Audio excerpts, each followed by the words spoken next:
Alrighty, we're just going to talk about the head that we have on our Shindaiwa, our C262S model. We've got a tap head, which makes life very easy. Once you've fed the cord on, you literally just tap it on the ground and this sits in and puts out a small length of the cord. It really does make life easier and it's less work on your back. Alrighty, so you'll notice on the head here, you've got, it's a bit hard to see because it is worn, some arrows. There's two, one either side, and these will line up with the holes.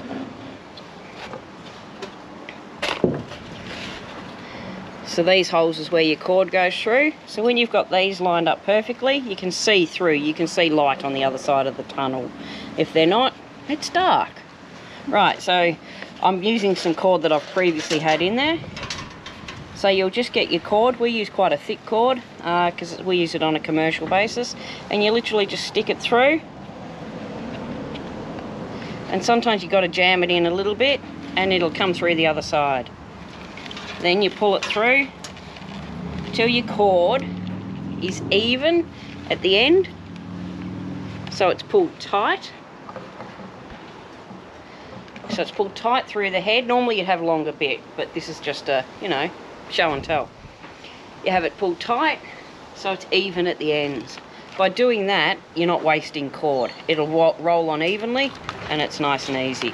So then you just hold the top section or this bit. This bit generally can be a bit hot once you've been using it for a period of time, so I always try and hold the plastic. I also usually wear gloves. Alrighty, so you just hold that bit and then you just twist. And twist clockwise. And you just keep twisting it. It's not hard. The hardest part I find is my hands are probably a bit small, but if I can do it, I think most people over the age of 8 can do it.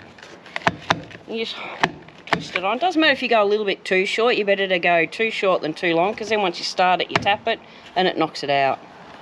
And that's it. So the basis is, pushes it in, and I don't know if I can show you this way, which I can't, and a small bit of the cord would come out. Normally, on your guard, which is this bit, in here you would have screwed in, it's called a line trimmer, and it would be, or a line cutter, and it would actually trim your line so you don't damage your guard, and also you're running it at a good length. Because we use it quite a lot and we use it on a commercial basis, you don't have to have one of these. That said, you don't want to be running your cord out here.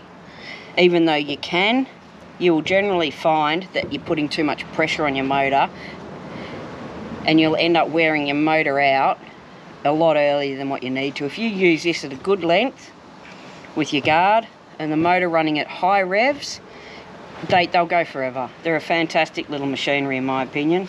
So the guards are replaceable, so are these, and the heads are replaceable. Usually these will wear out, obviously because you're tapping them on grass or concrete. So that's probably the biggest downfall, but I reckon using them, let's say on an average of 4 or 5 hours a week minimum, let's say up to 10 hours a week, over a 12-month period, you'd be unlikely to go through a head, as long as you're using them on a good level. Alrighty, so that's my little review on what's, I think it's called the Speed Feed head. Yeah, and as I say, we've got quite a heavier cord on it than what it actually comes with, but it works a treat.